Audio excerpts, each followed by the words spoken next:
जपनाम। लगा था कि बाबा इस बार सबका शुद्धिकरण कर देंगे, लेकिन डायरेक्टर ने भी कसम खाई थी कि पूरी स्टोरी का शुद्धिकरण मैं करके दिखाऊंगा। तो बात करेंगे आज सीजन 3 पार्ट 2 आश्रम के बारे में हम। धोखा कभी हो जाता है आपको ही भाई इतनी जल्दी तो कोई गिरगिट भी रंग नहीं बदलता जितनी जल्दी पम्मी ने अपने रंग बदल दिए।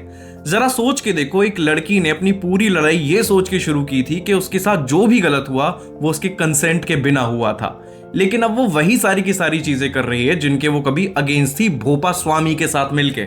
मतलब चल रहा है इनका टाका भिड़ गया है। खामखा अपनी मर्दानगी की धौंस देता फिरता है क्या तेरे पास? डुअल स्टैंडर्ड कैरेक्टर की दुकान खोल के रख दी प्रकाश झा साहब ने, तो अब टाइम आ चुका है सच बोलने का। So let's get started with the movie box. भाई 2022 में आया था इसका सीजन 3 और तब लगा था पम्मी को देखकर कि एक सॉलिड रिवेंज स्टोरी देखने को मिलेगी और एक अच्छा खासा रिवेंज आर्क डेवलप होगा। लेकिन जब 2.5 साल बाद ये सब देखने को मिले तो डिसअपॉइंटमेंट नहीं होगी तो क्या होगा, आप ही बताओ। जहां इनको दिखाना चाहिए था निराला बाबा का खौफ, वहीं पर हमें देखने को मिल रही है पम्मी और भोपा की हाफ बेक लव स्टोरी। और मुझे समझ नहीं आ रहा भैया भोपा जी, एक छोटी सी चीज के चक्कर में आप मौत से टक्कर क्यों ले रहे हो? कोई जवाब है आपके पास इसका? बहुत सारी मर्द जात के पास इसका जवाब नहीं है, तो आपके पास कहां से होगा? छोड़ो। पम्मी जिसकी कहानी कभी शुरू हुई थी बाबा निराला से रिवेंज लेने के लिए, क्योंकि उन्होंने जो भी उसके साथ किया वो उसके बिना कंसेंट के और जोर जबरदस्ती के साथ किया था। लेकिन अब बाबा से बदला लेने के लिए वो वही सारी की सारी चीजें भोपा के साथ कर रही है जिस भोपा के साथ उसे कभी खुद नफरत थी। कोई सेंस है इस बात का? क्या तुम्हें सच में बाबा से बदला लेने के लिए भोपा के साथ बेड शेयर करना पड़ेगा? Is it even making any sense? या फिर अब डायरेक्टर के पास कोई अच्छा आर्क रहा ही नहीं एक रिवेंज स्टोरी दिखाने का?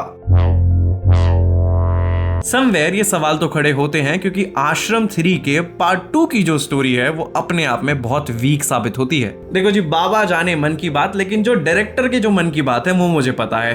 पहले इन्होंने प्लान किया था कि सीजन 4 लेकर आएंगे, लेकिन सीजन 4 के लिए इनके पास कोई अच्छी स्टोरी थी ही नहीं, तो इन्होंने क्या किया, जो सीजन 3 था उसका पार्ट 2 बना दिया, जिसको हमें दिखाया गया एक वीक स्टोरी लाइन के साथ।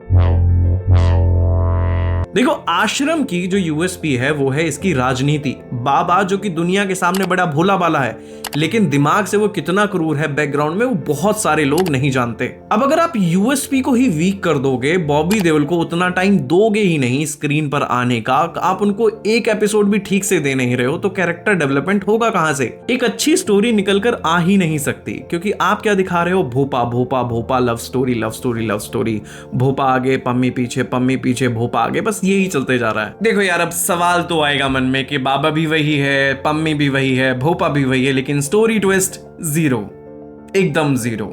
देखो सच बोलूं तो बॉबी देओल को जितना टाइम मिला उन्होंने उतना काम अपना बेहतर किया, लेकिन सबसे बड़ी प्रॉब्लम आती है उनकी प्रेजेंस की कमी, और यही कहीं ना कहीं उस पूरे के पूरे सीजन को वीक कर देती है। देखो, एक टाइम के बाद आपको रियलाइजेशन होना स्टार्ट हो जाएगा कि जो स्टोरी है वो बहुत ही प्रेडिक्टेबल हो चुकी है, जो राइटिंग है वो काफी वीक है, और ऐसा लगेगा कि जो आश्रम है वो एक्चुअल में आश्रम है ही नहीं। मतलब मजा ही नहीं आएगा, मैं इतना ही कहूंगा। अब ऐसा कहना भी सही नहीं होगा कि पूरा का पूरा ये सीजन खराब है। इस सीजन में वाकई में कुछ अच्छी चीजें हैं। अगर मैं मेरी फेवरेट चीज की बात करूं वो है भोपे का कैरेक्टर।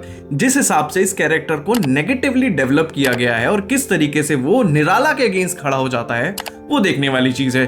क्योंकि एक छोटी सी चीज के चक्कर में वो किस तरीके से मौत से टक्कर ले रहा है वो तो देखने को बनता है। देखो, जो मेरी एक्सपेक्टेशन थी इस शो को लेकर वो काफी हाई थी, लेकिन लेटर ऑन मुझे इसने डिसअपॉइंटमेंट के अलावा कुछ और नहीं दिया। एक धमाकेदार स्टोरी जो कि प्रकाश झा लिख सकते थे, उन्होंने बहुत ही मीडियोकर स्टोरी लिखी।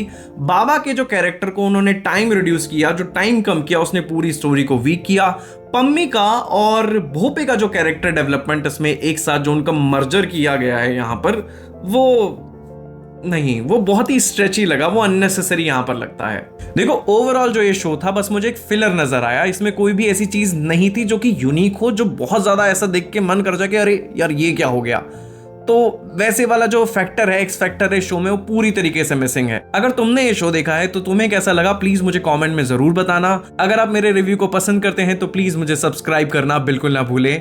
Thank you for watching the movie box. जपनाम, अगर टाइम मिले तो आप भी अपना शुद्धिकरण जरूर कराइएगा।